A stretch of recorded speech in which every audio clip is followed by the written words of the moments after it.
ជំរាបសួរថ្ងៃនេះខ្ញុំមានវីដេអូថ្មីមួយទៀតហើយមកចែករំលែកដែលនៅក្នុងវីដេអូនេះខ្ញុំនឹងបង្ហាញរបៀបនៅក្នុងការ SEO ឈ្មោះសិស្សនិងដាក់ឈ្មោះសិស្សឲ្យបានច្រើនថ្នាក់នៅក្នុងកម្មវិធី Pickerwheel បាទអញ្ចឹងដើម្បីកុំឲ្យខាតពេលវេលាយូរនោះយើងចូលទៅកាន់ Pickerwheel ទាំងអស់គ្នាបាទអញ្ចឹងប្រសិនបើអ្នកទាំងអស់គ្នាមិនទាន់បានតម្លើងនៅលើ iPad ឬក៏ iPhone ទេយើងអាចចូលទៅកាន់ app ណាមួយដែលយើងភ្ជាប់ទៅកាន់អ៊ីនធឺណិតដូចជា Chrome បាទដូចជា Google អីហ្នឹងហើយយើងឆែកពាក្យថា Pickerwheel ទៅយើងចូល website ខាងលើគេបំផុតយើងនឹងអាចចូលដូចផ្ទាំងដែលខ្ញុំបានបង្ហាញជូនបាទប៉ុន្តែនេះខ្ញុំតម្លើងមួយនៅលើបាទ iPad រួចរាល់ហើយអញ្ចឹងដើម្បីយើងអាចរក្សាឈ្មោះសិស្សនៅក្នុង Pickerwheel នឹងជារៀងរហូតគឺតម្រូវឲ្យយើងត្រូវមាន account Pickerwheel នឹងមួយដែរអញ្ចឹងដើម្បីមាន account គឺងាយស្រួលទេគឺយើងគ្រាន់តែចុចសញ្ញាត្រេ3នៅផ្នែកខាងលើហើយខាងស្ដាំដៃបាទយើងចុចត្រេ3នេះមកអញ្ចឹងនៅពេលដែលយើងចុចយើងនឹងឃើញមានបាទ login ឬក៏ sign up យើងចុចលើគេនឹងមកហើយនៅក្នុងនោះវាមានមុខងាររបស់វាគឺមានន័យថាយើងអាចបាទ login ដោយភ្ជាប់ email ឬក៏ password មិនថាករណីឡើយនេះគឺយើង sign up វាតែបើយើងខ្ជិលទេយើងអាចចូលតាមរយៈ Facebook account ឬក៏ Gmail account អញ្ចឹងខ្ញុំសូមយកបាទ Gmail account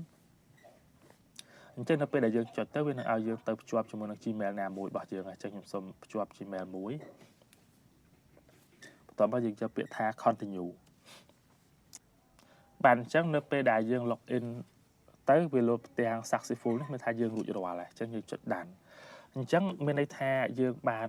ប្រើប្រាស់ Pickerwheel ដែលមាន account មួយត្រឹមត្រូវបាទយើងនឹងឃើញ load info account នេះអញ្ចឹងនៅក្នុងនេះគឺយើងអាចរក្សាឈ្មោះសិស្សរបស់យើងទុកបានអញ្ចឹងឧទាហរណ៍ឥឡូវខ្ញុំចង់ប្រើ Pickerwheel នេះដើម្បីហៅឈ្មោះសិស្សប៉ុន្តែសិស្សរបស់យើងច្រើនថ្នាក់អញ្ចឹងជាទូទៅនៅពេលដែលយើងចង់ហៅឈ្មោះសិស្សយើងត្រូវអង្គុយដាក់អានេះបាទ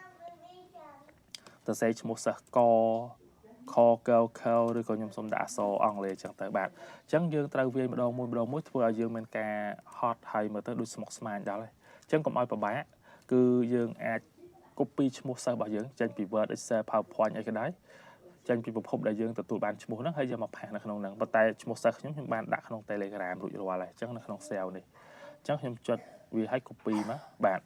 បន្ទាប់មកទៀតគឺយើងចូលទៅកាន់ Pickerwheel ហ្នឹងហើយយើងធ្វើការផាសវាមកបាទអញ្ចឹងខ្ញុំចុចទៅលើ tray 3ហើយយើង insert ឈ្មោះសិស្សបញ្ចូលអញ្ចឹងផាសវាមកអញ្ចឹងបាទសិស្សរបស់យើងនេះគឺចូលនៅក្នុងហ្នឹងអស់ហើយយើងចុច add list អញ្ចឹងនៅពេលដែល add list ហ្នឹងអ្នកទាំងអស់គ្នាអាចដាក់បានមួយហ្នឹងជាទូទៅដល់ពេលបិទហើយដល់ពេលលើក្រោយប៉ះថ្នាក់ក្រោយទៀតបើមកឃើញតែថ្នាក់ហ្នឹងឯងដល់ពេលយើងលុបថ្នាក់ហ្នឹងចោលយើងទៅបើកថ្នាក់ផ្សេងដល់ពេលលើកក្រោយយើងចង់រកថ្នាក់ហ្នឹងវិញគឺអត់មានគឺមានតែថ្នាក់ក្រោយបាទអញ្ចឹងនេះគឺជាគន្លឹះមួយអញ្ចឹងដើម្បី SEO នៅក្នុងថ្នាក់នេះឧទាហរណ៍ឥឡូវខ្ញុំ rename ថ្នាក់មួយនេះមានសិស្សប្រមាណអ្នកហ្នឹងដាក់ជាថ្នាក់ A ថ្នាក់ B អីចឹងតែអញ្ចឹងដើម្បី SEO វាបានយើងចូលទៅកាន់កន្លែង file បាទចូលកាន់កន្លែង file បន្ទាប់មកអ្នកទាំងអស់គ្នានឹងឃើញមានមុខងារ2គឺ SEO as list ហើយ open ឬក៏ edit អញ្ចឹងហេតុអីបានជាវាលោតអាកន្លែង SEO នេះគឺព្រាលដោយសារយើងមិនទាន់បាន SEO ថ្នាក់ណាមួយអញ្ចឹងយើងចង់កែប្រែថ្នាក់លុបឈ្មោះសិស្សបន្ថែមឈ្មោះសិស្សអីដល់ពេលយើង edit ហើយយើងចុច SEO បានហើយតែកន្លែងនេះដោយសារយើងថ្មីសាឡាងតែម្ដងអញ្ចឹងយើងយក SEO បាទនៅពេលដែលយើងយក cell S វានឹងលុបផ្ទាំងថ្មីមួយទៀតគឺ choose your file បាទអញ្ចឹងនៅក្នុងនេះគឺយើងមានឈ្មោះចាប់ពី A រហូតដល់ Z អីទៅបាទតែឥឡូវនៅសល់ត្រឹម O ឯងអញ្ចឹងមិនថាយើងអាច sell ថ្នាក់បានច្រើនអញ្ចឹងខ្ញុំសូមយកអក្សរ A អញ្ចឹងនៅពេលដែលយើងយកអក្សរ A ហ្នឹងយើងរើសហើយតើសម្រាប់ A ហ្នឹងតើយើងចង់ដាក់ឈ្មោះអីអញ្ចឹងខ្ញុំអាចដាក់ឈ្មោះសិស្សថ្នាក់ណាអញ្ចឹងមកថ្នាក់ទីបាទ 10A បាទឧទាហរណ៍អញ្ចឹងបាទថ្នាក់ទី 10A សូមដូរ font តិចបាទថ្នាក់ទី 10A អញ្ចឹងនៅពេលដែលយើង rename រួចរាល់ហើយអ្នកទាំងអស់គ្នាត្រូវចាំថានៅពេលដែលយើងយក letter A ហ្នឹងគឺសម្រាប់ថ្នាក់ទី 10A ហើយយើងគ្រីស line នេះមកហើយចុច save បាទអញ្ចឹងនៅពេលដែលយើងចុច save ទៅមានថាឈ្មោះសិស្សរបស់យើងហ្នឹងគឺត្រូវបានរក្សាទុកហើយទោះបីជាយើងបិទចោលយើងបើកថ្នាក់ផ្សេងក៏យើងអាចត្រឡប់មករកថ្នាក់ហ្នឹងវិញបានដែរអញ្ចឹងនៅពេលដែលយើងបើកទៅឧទាហរណ៍ថាករណីវាបាត់ឈ្មោះសិស្សហ្នឹងយើងគ្រាន់តែចុចកន្លែង file យើងឃើញលោតអក្សរ A មួយនេះអញ្ចឹងអក្សរ A ហ្នឹងមានន័យថាយើងកំពុងតែបើកថ្នាក់ A ដែលយើងតំណាងមិញអក្សរ A គឺថ្នាក់ទី 10A ហ្នឹងដល់ពេលអញ្ចឹងយើងអាចចុចបើក file ហ្នឹងហើយយើងចុច open យើងនឹងឃើញមានថ្នាក់ដែលយើង rename ទៀត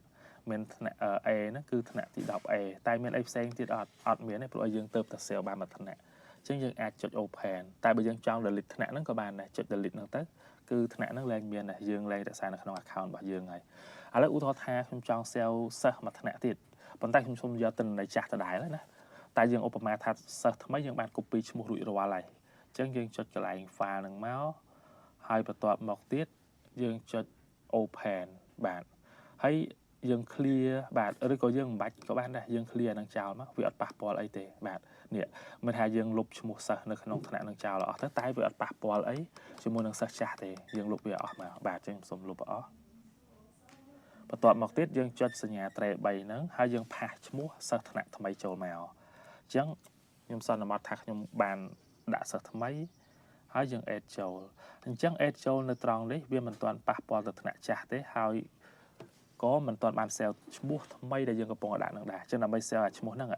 យើងចុច file នឹងដដែលមកបាទចុច file បន្ទាប់មកទៀតយើងកុំយកពាក្យ save យើងយកពាក្យ save as មានន័យថាយើង save ថ្នាក់ថ្មីខុសពីថ្នាក់ចាស់ដែលយើងបានលុបឈ្មោះមិញណាតែយើងចុច save នៅខាងលើនេះមានន័យថាអាចាស់ហ្នឹងបាត់ហើយអាចយើងលុបចោលមិញគឺវានឹងរក្សាឈ្មោះថ្មីដែលយើងទើបតែផាសចូលអញ្ចឹងខ្ញុំចុច save as បន្ទាប់មកយើងយកអក្សរផ្សេងមកអក្សរ A ថ្នាក់ទី10ហើយអញ្ចឹងខ្ញុំយកអក្សរ B ហើយយើង rename ថ្នាក់អីចឹងមកអញ្ចឹងយើង rename គឺថ្នាក់ទី10B ឧទាហរណ៍អញ្ចឹងហើយយើងចុច save មក